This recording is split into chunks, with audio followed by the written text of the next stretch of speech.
Amém. 1 Tessalonicenses 4, a partir do versículo 1. Quanto ao mais, irmãos, já os instruímos acerca de como viver a fim de agradar a Deus. E de fato, assim vocês estão procedendo. Agora lhes pedimos e exortamos no Senhor Jesus que cresçam nisso cada vez mais, pois vocês conhecem os mandamentos que lhes demos pela autoridade do Senhor Jesus. A vontade de Deus é que vocês sejam santificados, abstenham-se da imoralidade sexual. Cada um saiba controlar o próprio corpo de maneira santa e honrosa, não com a paixão de desejo desenfreado, como os pagãos que desconhecem a Deus. Nesse assunto, ninguém prejudique a seu irmão, nem dele se aproveite. O Senhor castigará todas essas práticas, como já lhes dissemos e asseguramos, porque Deus não nos chamou para a impureza, mas para a santidade. Portanto, aquele que rejeita estas coisas não está rejeitando o homem, mas a Deus que lhes dá o seu Espírito Santo. Amém? Até aqui. Irmãos, darei continuidade ao assunto que vem sendo pregado aqui pelo pastor Henrique. Falarei sobre santificação, ainda meditando com os irmãos sobre a diferenciação que a Bíblia Sagrada faz entre diferentes tipos de pecados, entre diferentes tipos de desvios. E quando falamos na ideia de pecadinho e pecadão, por favor, irmãos, nós não estamos infantilizando nenhum tipo de pecado. Todos os nossos desvios e distorções causam ruído na nossa comunhão com Deus. Mas a Bíblia é clara em expor, como o texto que acabamos de ler, que algumas práticas que adotamos entristecem profundamente o nosso Deus. É o Senhor quem faz essas diferenciações. Então não banalize esse assunto. É importantíssimo frequentemente retornarmos a esse assunto, pregarmos sobre isso, para submetermos os nossos achismos, aqueles pensamentos, pressupostos que nós vamos adquirindo ao longo da nossa vida, que a gente vai adquirindo tipo sarampo, você pega, nem sabe por quê, nem como, nem onde que pegou, e aí quando você menos percebe, você está pensando de uma forma, agindo de uma forma, achando uma coisa completamente contrária e diferente da palavra de Deus. O apóstolo Paulo é muito claro, versículo 3, a vontade de Deus é que vocês sejam santificados, abstenham-se da imoralidade sexual. Para uma outra igreja cristã, ele está falando a mesma coisa que ele falou para Corinto, fujam da imoralidade sexual. Esse tipo de prática, esse tipo de desvio se opõe radicalmente ao processo de santificação, que é o que vai deixar você cada dia mais parecido com o Senhor Jesus. Abstenham-se da imoralidade sexual. É o tipo de pecado que mais nos afasta do caminho da santificação. E aí no 7 ele continua, porque Deus não nos chamou para esse tipo de vida, para esse tipo de prática, de impurezas, mas para a santidade, para uma vida separada, para viver com Ele, para a glória dEle. Portanto, aquele que rejeita estas coisas, não está rejeitando o homem, não está rejeitando o pastor, não está rejeitando um ensino humano, não, mas a Deus que lhes dá o seu Espírito Santo. Mas pastor, por que falar mais uma vez sobre esse assunto? Meu irmão, é para você não se conformar, para você não assumir a forma e não se acostumar com o presente século, para você insistir no seu coração e no seu pensamento, de você pensar e agir biblicamente, de você submeter os seus pensamentos, os seus achismos ao Senhor Jesus. A gente vive na era da pós-modernidade, a moda agora é falar pós-verdade, que anda de mãos dadas com a permissividade, onde tudo parece lícito, parece que a nossa sociedade é a sociedade de Corinto, tudo é lícito, está tudo livre, não tem nada a ver, faz do jeito que você quiser. São muitas vozes que ouvimos ao longo da semana, muitos pastores, muitas pregações, na TV, na internet, nos noticiários, nos jornais, na conversa da escola, na sala de aula, muitas pregações dizendo isso. O que tem? Não tem nada a ver, os tempos mudaram. Hoje ninguém mais pensa assim. E aí muita gente que se diz crente vai assumindo a forma e o jeito de pensar de pessoas completamente descrentes. Pessoas que ainda não tiveram um encontro com Jesus. Se esse tipo de pregação não é confortável para você, meu irmão, questione a sua conversão.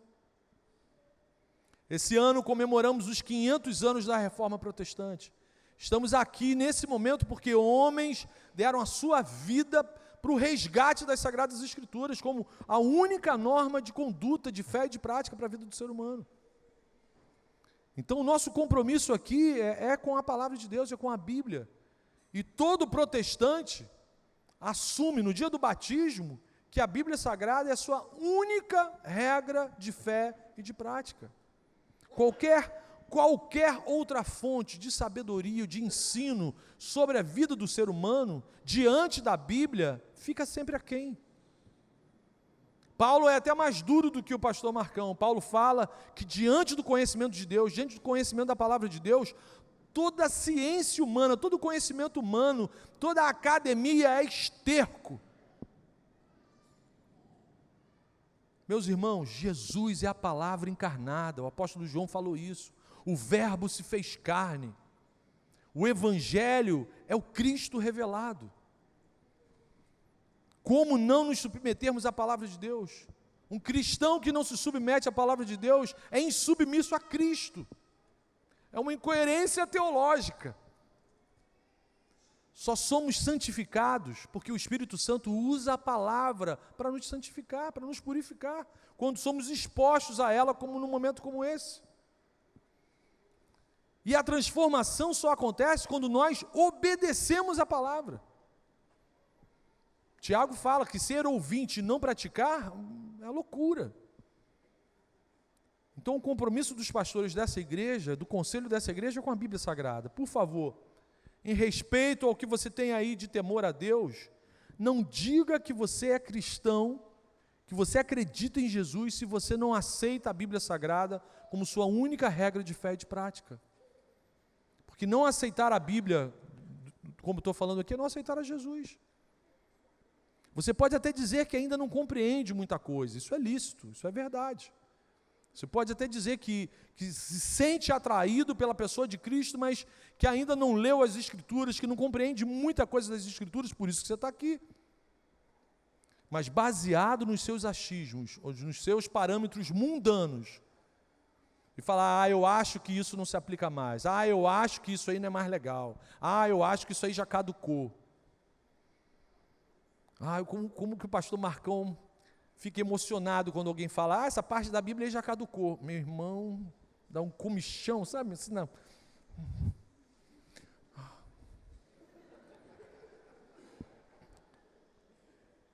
Meu irmão, se o que vem sendo pregado nessa igreja, domingo após domingo, não tem sido confortável para você, você só tem duas opções. Anote aí, duas opções.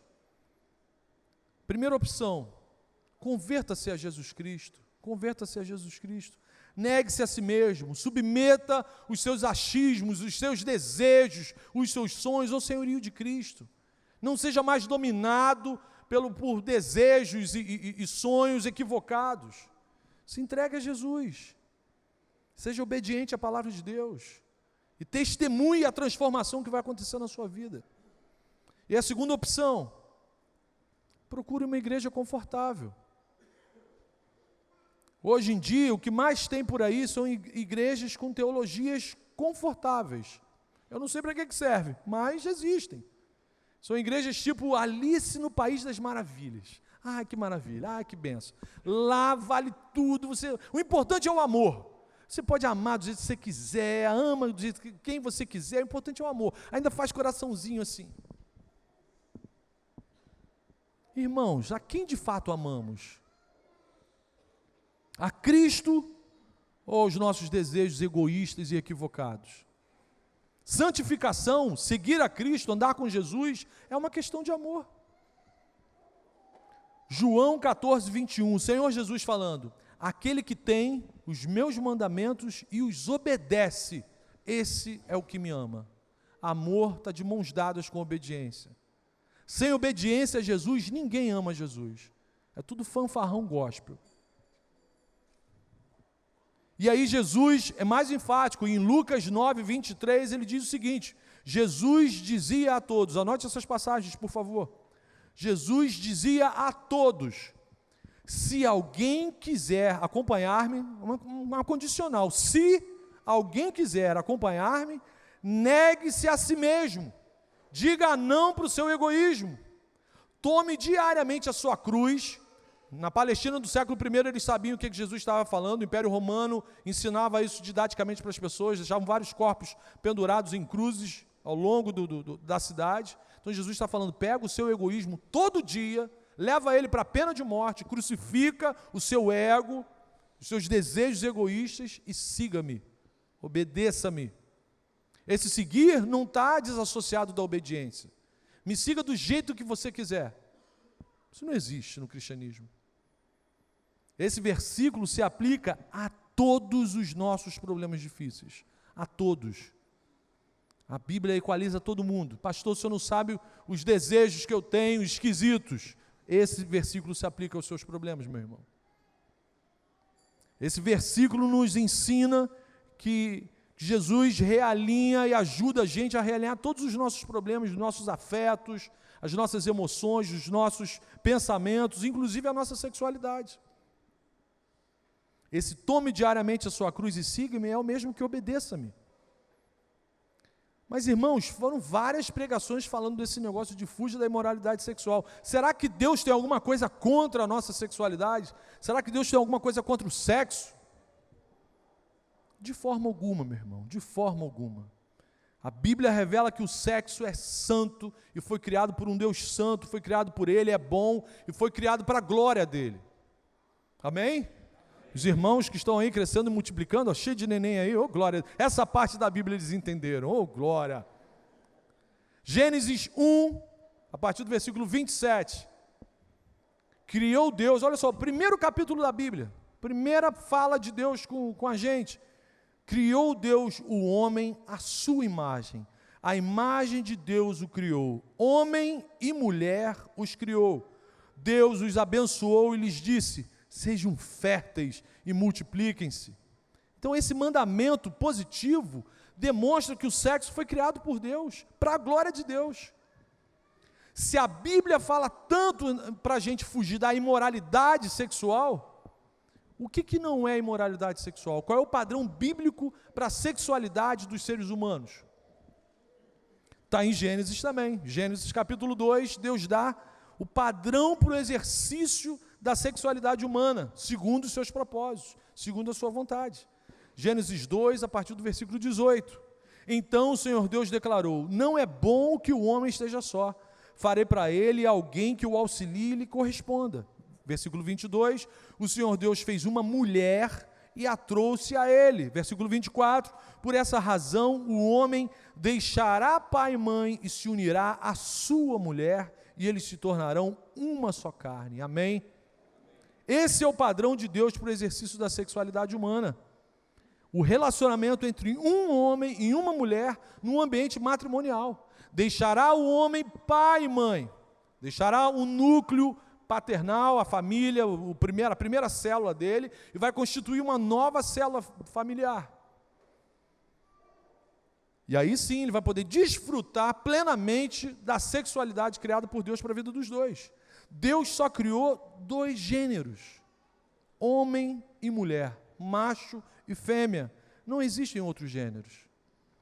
Independente do que você sinta, e o que você está sentindo é real para você, independente do que você pense, ou acredite, ou veja quando você se olha no espelho, biologicamente, geneticamente e biblicamente falando, dentro das células de um corpo, de um homem, só existe DNA masculino. Dentro das células de um corpo, de uma mulher, só existe DNA feminino. Anote isso. Na área da sexualidade humana, a Bíblia só deixa duas opções para os cristãos. Anote isso. Duas opções para os cristãos no que diz respeito à sexualidade biblicamente orientada. Deus só permite, só deixa para a gente o casamento heterossexual, monogâmico ou uma vida celibatária. Qualquer coisa diferente disso, no que diz respeito a sexualidade dos cristãos, você está prestando atenção? Dos cristãos, nunca foi e nunca será vontade de Deus, nunca.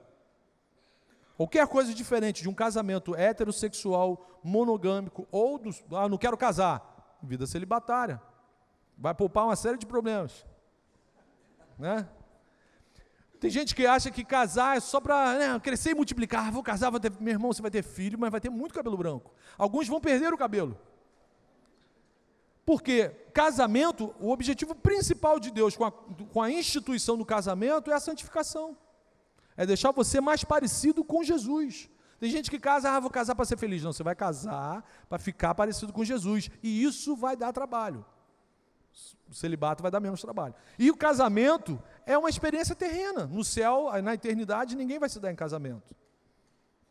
Então, qualquer coisa diferente disso, no que diz respeito à sexualidade dos cristãos, nunca foi da vontade de Deus. Nunca. Qualquer coisa diferente de um casamento heterossexual monogâmico ou de uma vida celibatária é porneia. Marcão, o que é isso? Língua estranha? Não, porneia é do grego, traduzido para o português de imoralidade sexual. Qualquer coisa diferente disso que eu falei aqui é imoralidade sexual. É a palavra grega utilizada por Jesus e pelos apóstolos para apontar os diferentes deslizes sexuais dos seres humanos. Então, porneia é adultério, fornicação, prostituição, pornografia, pornografia, relações sexuais homoafetivas. Qualquer coisa diferente do padrão de sexualidade humana criado por Deus é porneia. O que Jesus e Paulo estão dizendo para a gente? Meu amigo, não diga que você ama Jesus se você vive deliberadamente em adultério. Você acha normal alguém que se diz cristão trair o seu cônjuge? Dar um pulinho de cerca? Tem alguma justificativa para isso? Nenhuma cultura, nem culturas que não são cristãs, celebram o adultério. Ninguém celebra o adúltero. Lá vem o adúltero. Ser traído é algo terrível, hediondo. Você acredita que Deus acha isso legal? E você que é solteiro, não diga para ninguém que você ama Jesus se você vive deliberadamente ativo, sexualmente ativo, com uma outra pessoa solteira. O nome disso é fornicação. Um nome feio, porque o que você faz é feio diante de Deus. Pai e mãe que se dizem crentes e que deixam os seus filhos solteiros, que se dizem crentes, dormirem em suas casas com seus respectivos parceiros de namoro, para viverem a prática sexual dentro da casa do papai e da mamãe, vocês pais também estão pecando. Estão sendo coniventes e cúmplices desse pecado contra o Senhor. Meu irmão, minha irmã, qual a parte da Bíblia que diz, deixará o homem pai e mãe, que vocês não entenderam? O que Deus deseja é que tenhamos condição de oferecer muito mais do que um corpo e alguns minutos de prazer para a pessoa que é alvo do nosso amor. Ele quer que você tenha condição de oferecer dignidade, compromisso, responsabilidade, uma aliança firmada com Ele, com o cônjuge e com a comunidade da fé. Casamento não é uma coisa que só diz respeito às duas pessoas que estão casando. Nós somos corpo, família. Tudo que acontece lá na sua casa tem repercussão na coletividade. Se o seu casamento está sendo bênção, você está abençoando a sua comunidade da fé. Se o seu casamento não está sendo bênção, isso também vai respingar na vida da gente. Não diga para ninguém que você ama Jesus se você vive deliberadamente na prostituição, consumindo pornografia. Não diga para ninguém que você ama Jesus se você acha biblicamente normal e aceitável viver uma relação sexual homoafetiva. Quem vive na prática dessas coisas profana o templo do Espírito Santo. Por isso a gravidade com os pecados sexuais. 1 Coríntios 6, Paulo fala sobre isso. Ou seja, a moral sexual ensinada por Jesus e pelos seus apóstolos, para a igreja cristã, não deixa dúvida, toda relação heterossexual irregular, ou seja, fora do casamento, é pecado. E toda relação sexual homoafetiva é pecado. 1 Tessalonicenses 4,8, portanto, aquele que rejeita essas coisas não está rejeitando o homem, mas a Deus, que lhes dá o seu Espírito Santo. Irmãos, com isso que eu falei aqui até agora, principalmente no que diz respeito aos apontamentos contrários à sexualidade homoafetiva, a Bíblia está nos autorizando ou nos incitando à homofobia? De forma alguma. Grave isso, de forma alguma. Homofobia também é pecado, um pecado hediondo. Ou você é homofóbico ou você é cristão, as duas coisas não dá para acontecer. Ou você é esquizofrênico. Homofobia é uma manifestação de ódio contra outro ser humano. Então isso também é repugnante diante do Senhor. O mandamento símbolo do cristianismo, intensamente ensinado por Jesus aos seus discípulos, é amar o teu próximo, o teu semelhante, assim como eu amei vocês. Depois eu vou fazer uma pregação só sobre a diferença do amar assim como você ama a si mesmo, do amor assim como Cristo nos amou. Mas é uma outra pregação. Só que amar ao próximo não significa que eu vou assumir que, como certo, algo que a Bíblia Sagrada diz que é errado, que é um equívoco, que é impróprio para o ser humano. Eu não vou dizer que aquilo é certo só para ficar de boa com o mundo à minha volta. Se eu falar a verdade, os professores não vão gostar de mim, meus colegas vão me boicotar, e vou perder o emprego, corro o risco de sofrer um processo. O meu amor ao próximo jamais me impedirá de afirmar que, se a Bíblia Sagrada me aponta com clareza o real sentido da sexualidade humana, qualquer coisa diferente disso, eu vou falar que é pecado. Aqui ou no cosmos. Se eu sou cristão, eu tenho que pensar e viver biblicamente. Como seria possível eu ser cristão e não pensar e não viver biblicamente? Importante lembrar aqui também que a Bíblia me esclarece que mesmo depois da conversão, a gente continua tendo desejos impróprios, a gente continua tendo vontades impróprias. A coisa não muda da noite para o dia. Eu tenho mais de 30 anos de caminhada no Evangelho e às vezes me pego tendo desejos e vontades absolutamente impróprios. Então a gente continua tendo que submeter os nossos desejos esquisitos ao senhorio de Cristo. Eu não sou mais governado pelos meus desejos equivocados, amém? A gente não pode dar desculpa, deu vontade, eu fiz. O meu cachorro é assim, deu vontade, ele é comandado pela bioquímica da programação que Deus deu aos animais, ele é comandado pelo instinto, ninguém ensinou, eles já nascem prontos.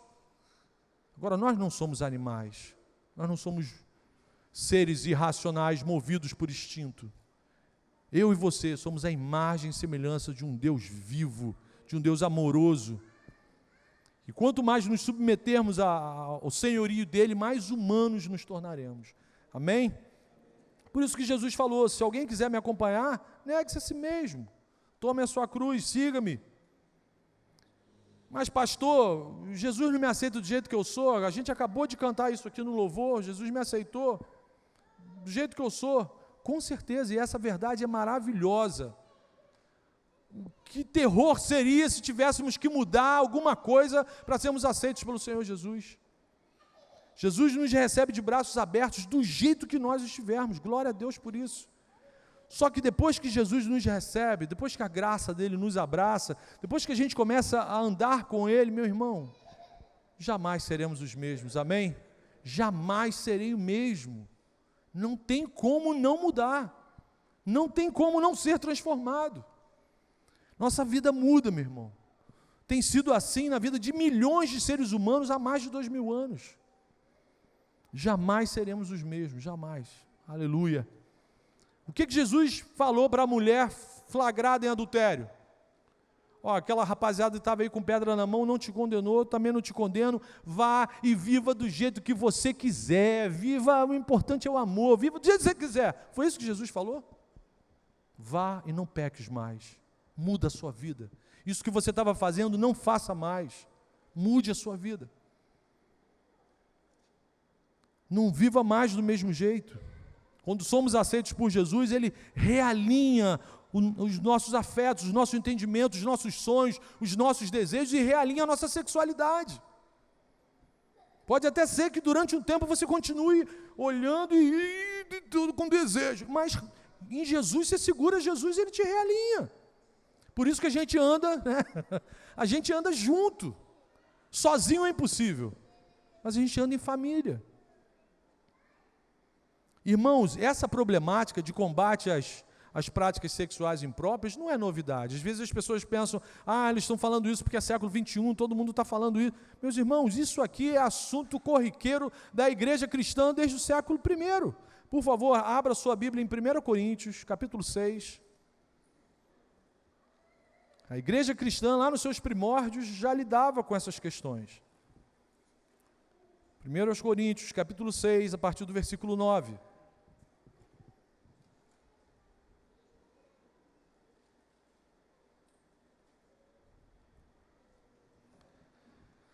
Amém? Vocês acharam?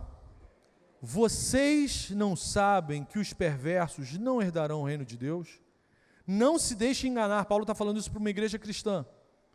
Nem imorais, nem idólatras, nem adúlteros, que são heterossexuais, que praticam relações sexuais irregulares, nem homossexuais passivos ou ativos, nem ladrões, nem avarentos, nem alcoólatras, nem caluniadores, nem trapaceiros herdarão o reino de Deus. Assim, olha o que ele fala aí, meus irmãos, assim foram alguns de vocês, mas vocês foram lavados, foram santificados, foram justificados no nome do Senhor Jesus e no Espírito de nosso Deus. Aleluia. Deus não compactua, Ele não aprova, Ele não anda com gente que vive praticando essas coisas. Mas qual é a informação radicalmente redentora aqui nessa passagem? Assim foram alguns de vocês, não são mais, acabou, essa história acabou. É possível deixar e parar de viver nessas práticas, amém? É possível. Glória a Deus. Paulo termina o texto com essa espetacular notícia de que algumas pessoas na igreja de Corinto eram praticantes de coisas impróprias, mas à medida que foram andando com Jesus, foram sendo santificadas, lavadas, regeneradas, e o Espírito passou a habitar nessas pessoas. Amém? O Evangelho não mudou nesses mais de 2000 anos, não mudou. Pecado não sofre upgrade. O que era pecado no Éden continua sendo pecado hoje. Logo, não existem exceções sobre esse assunto para o século vigente.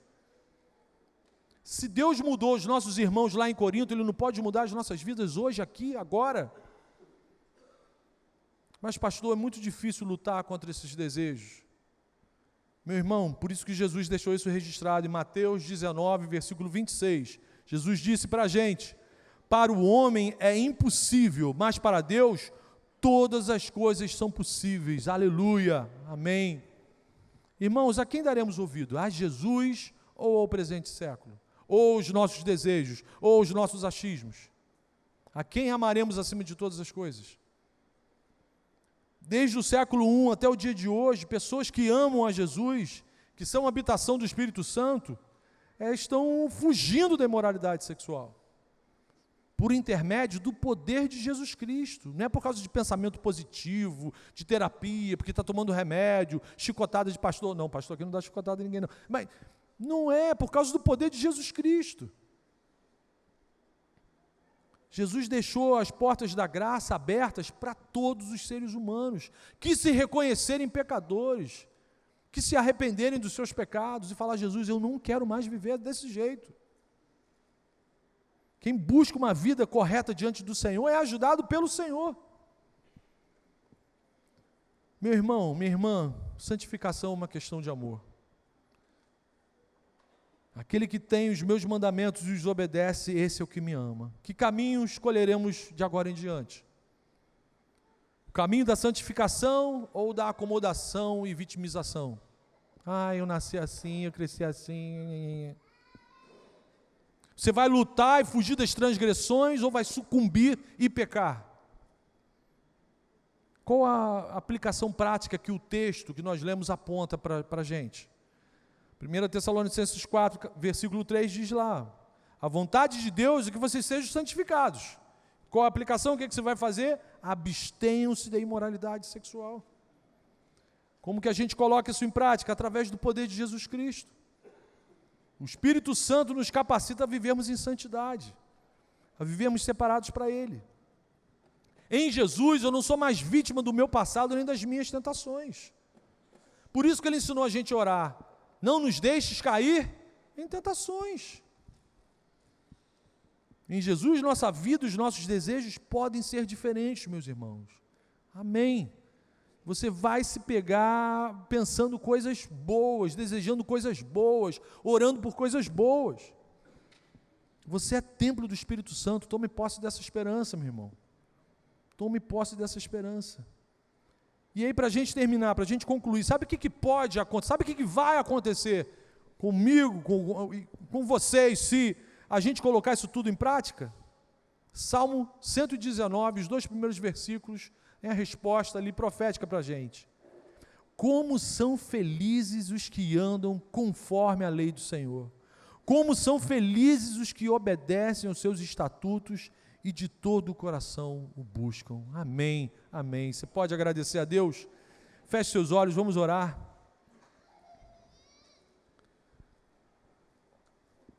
Senhor Jesus, obrigado pela Tua palavra, Senhor. Obrigado pelo Teu amor. Obrigado pela Tua graça, Senhor. Através do poder do Teu Espírito Santo, Senhor, faz de nós um povo obediente, Senhor. Converta os nossos pensamentos e o nosso coração à Tua palavra, Senhor. Ajuda-nos a nos distanciarmos de tudo o que é contrário à Sua vontade, Pai. Reorganiza os nossos pensamentos, Senhor. Reorganiza os nossos desejos, os nossos afetos, Senhor. A forma de tratarmos uns aos outros, Senhor. Renova a nossa mente, Pai. Não permita que a gente assuma a forma do presente século, Senhor. A gente quer Te glorificar com todo o nosso ser, Senhor. Por isso, Pai, perdoa os nossos pecados, Senhor. Faz em nós o mesmo que o Senhor fez na igreja de Corinto, Senhor. Lava-nos, santifica-nos, Senhor. Purifica-nos, muda a nossa história, Senhor. Muda a nossa história, Pai, para a honra e para a glória do Teu nome, que Te pedimos isso, em nome de Jesus. Amém. Amém.